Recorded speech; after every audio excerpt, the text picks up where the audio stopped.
welcome. Another lineup of books for you today. Being a bit of a cold and blustery day, I thought, right, what better thing can I do than to sit here and talk to you about the books I have just been reading.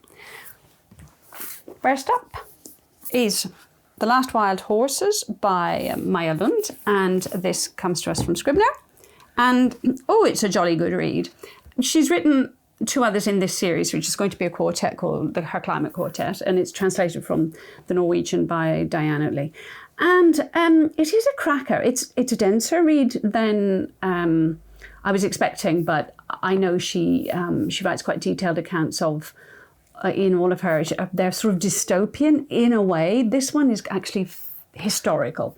And then we have in one of her three timelines, we have a kind of a projection into 2026? Oh no, 2064. Goodness gracious me, my brain. 2064, not that far away. There are three timelines, and one of them starts back in St. Petersburg in the 1880s, where we have a narrator, a man who is the assistant director of the St. Petersburg Zoo, and he has been, some trapper hunter has sent him the skull and skeleton of a horse, and he excitedly identifies this as the last, or as the first of that he has seen of the famous Przewalski horses, which are those little Mongolian, very, very, very old horses with, as I have found out, 66 chromosomes and not 64 like other horses. So we have Mikhail's timeline and his search going out to Mongolia to find these horses. And then we move from this timeline into the 1990s, where we have Karen, who is rewilding some mares and foals and a couple of stallions back to Mongolia. And she's accompanied by her son, and there are a couple of characters who become more or less important in terms of relationships. And then we go whoosh through to 2064, where we have Eva, her daughter Isa. They're living in a world which has become a little bit aftermath of a war, drought, very little food, and she picks up in one of her bartering exchanges in the town a young woman called Louise, who she knows nothing about, but for some unknown reason, she brings her into her little small fold. And in this fold, there are also a couple of specimens, if you like, of this breed of horses. So it's entrenched in history, intelligently and thoughtfully written, particularly the timeline back in St. Petersburg. Where we're looking quite a lot, not just at this thread of horses, we're actually, and saving species and dying species and all of it, we're actually looking at these relationships between mothers and children. And that it's as valuable and as interesting a book from that point of view as it is from just the sort of the suspense of how do we preserve a species, and can we, and what does the future hold? There are a lot of things in it. I mean, I didn't read it for fun. I read it because I've read her others, and I did very much enjoy it. But there are a couple of sad things in it, so be prepared. Next one up is, this is The Exhibitionist by Charlotte Mendelson. This comes to us from Mantle, that's Pan Macmillan. And this one, I've read other people's reviews of this, and I disagree with most of them. It was short, long listed for the Women's Prize this year. And it's not exactly a joy, it's a very entertaining read, even though it is dealing with something that is not only topical, but sort of it's traumatic in a way, because what we're dealing with is this kind of trope of the big messy family, where you have the kind of the patriarchal father who's a famous artist. And as that trope is often explored, we also have the wife, and they're people who might have met in an art circle, so she's likely to be an artist too. It just happens that Ray Hanrahan is the one everybody knows or knew of. Louisa happens to be better. But because we're dealing with a huge ego and a narcissist, both she and the 3 children in the family obviously are going to suffer from the effects of living with this kind of overbearing, dominant and positively manipulative character. And every single character suffers in their own way. There's a beautiful daughter who slavishly will do everything to protect her father, who she believes to be fragile and troubled and sort of greater than anyone can understand. Then there's a son, Patrick, who is an absolute pathetic mess, really. He has been destroyed, I think, in a lot of ways by his father, sort of in terms of his validating himself. And then there's a younger daughter who lives cleverly, has realised that one of the best ways to survive someone as difficult as this is to move very far away from them. Highly, highly recommended as a technique. So you've got this huge big house. It's a kind of rotting, teetering on the brink of collapse house, which is, if you like, a metaphor for this marriage. And in it you have these people come together for Ray's next exhibition.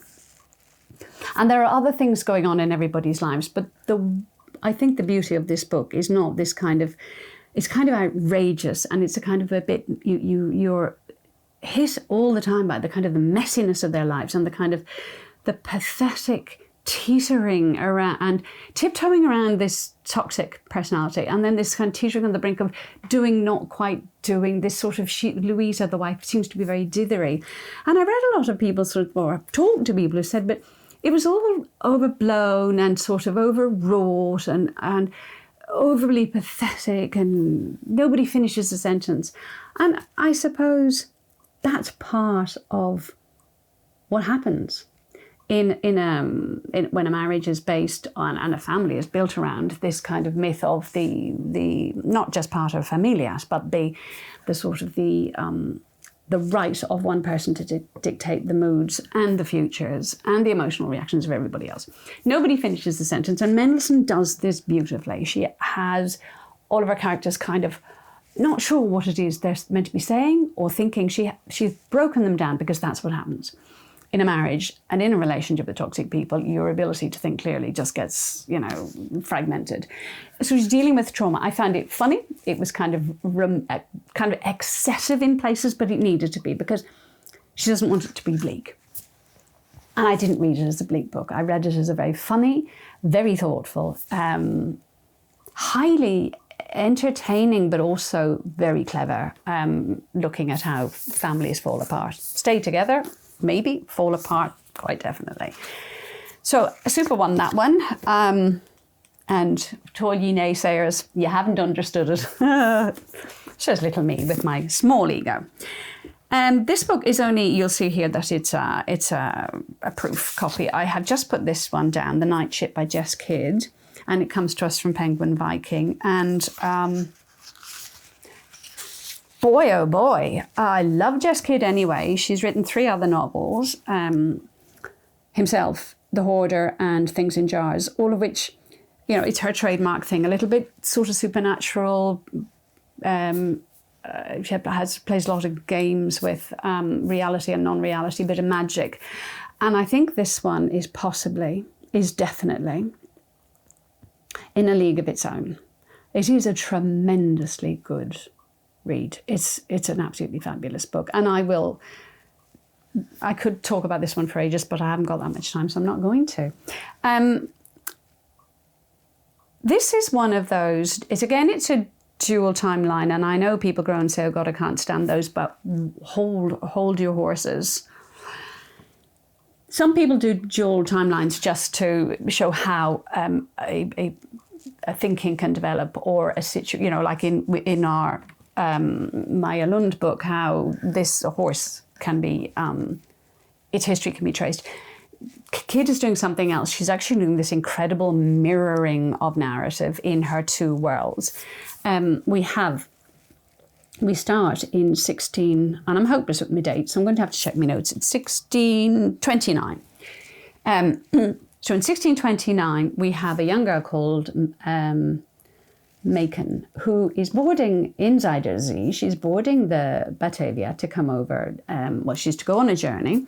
She's recently orphaned of her mother, who died of the bloody flux, and which was just something she learned to say, with her maid Imke, who's, if you like, her more than just a maid. She's an older woman. She's her guardian. She's the source of truth, comfort, intelligence, and divination. She can see into the future in a way, and she's sort of full of magic, folklore, and myth.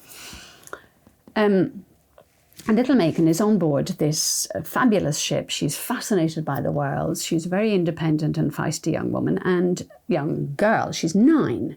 But she is, what Kid lets her do is she lets Macon explore, and this is what I loved about this book, is the levels. There are so many levels in it, that Macon is fascinated by the world above deck. She's fascinated by the hierarchies of people, by the costumes we wear, and which costume designates which class of officer you might be, and then what you might be wearing and doing below deck. And with the help of a rather unreliable friend, she is given access by putting on, a cabin boy or a kitchen boy's clothes.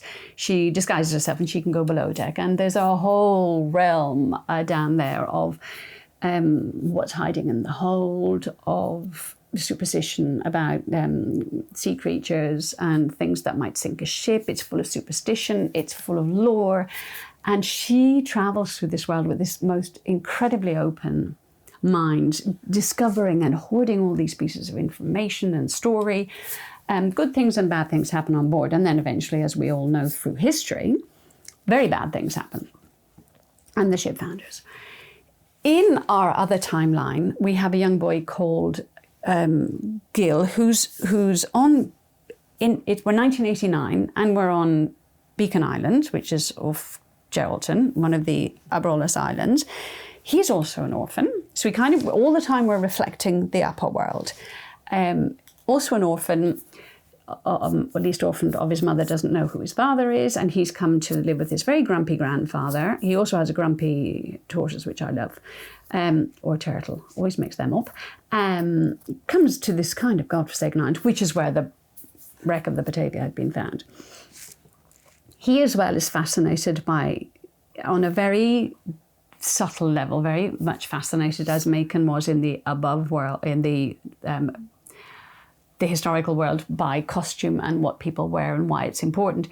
This boy is also fascinated by what his grandfather's wife might have worn and what his mother might have worn and what he, as a boy, put on in the games he played with his mother. So he's fascinated by fabric, and he's fascinated by wearing everyone's clothes, including women's clothes. And of course, obviously, we're setting him up to be in adversity all the time by the other people, not everyone, but by other people on the island who have, not only is his father a recluse, but he's an odd boy, and, dressing up in women's clothes is not going to help his case in endearing himself to the community. So these two strange young people are faced all the time with brutality and with fate and with story and with this slipping or between worlds of history.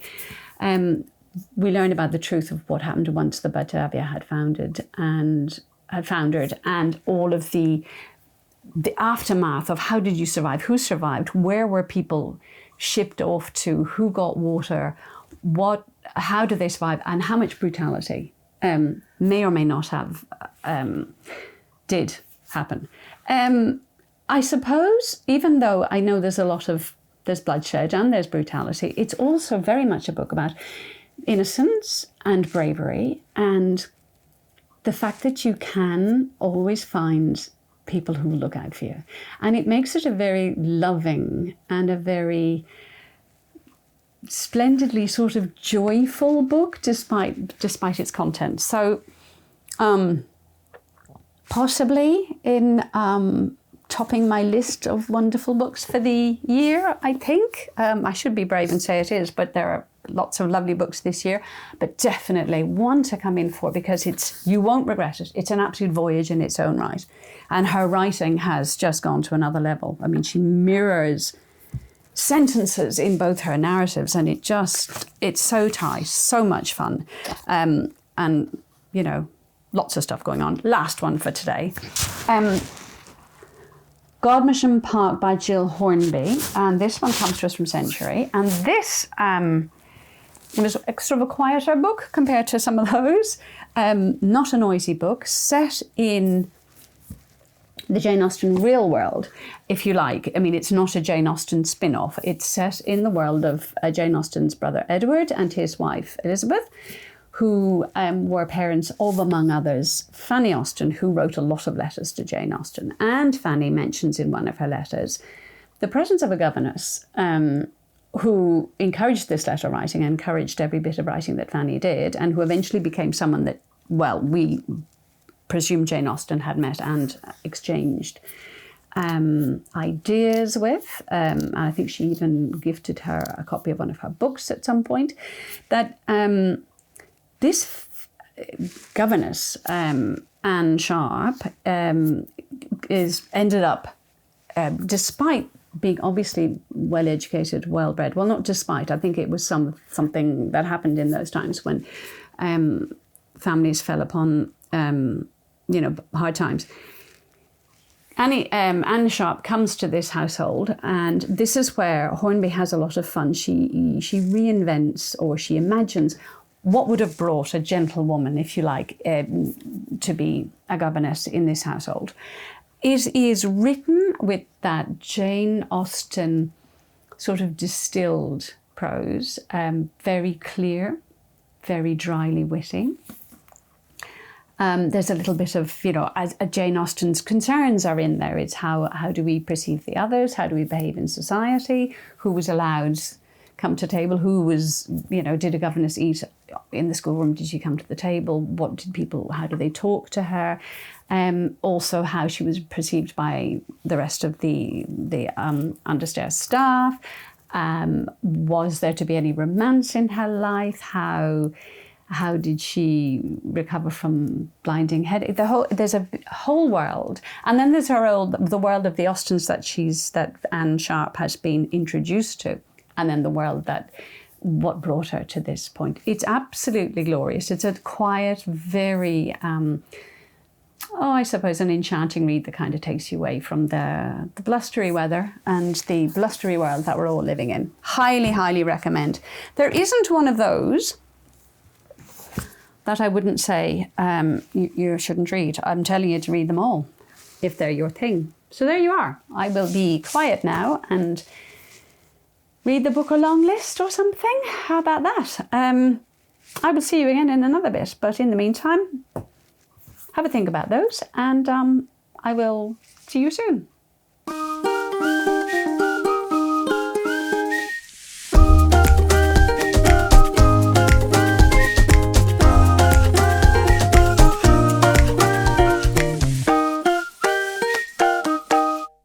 Have to start this all over again because I'm making a pig's ear out of it. Here we go.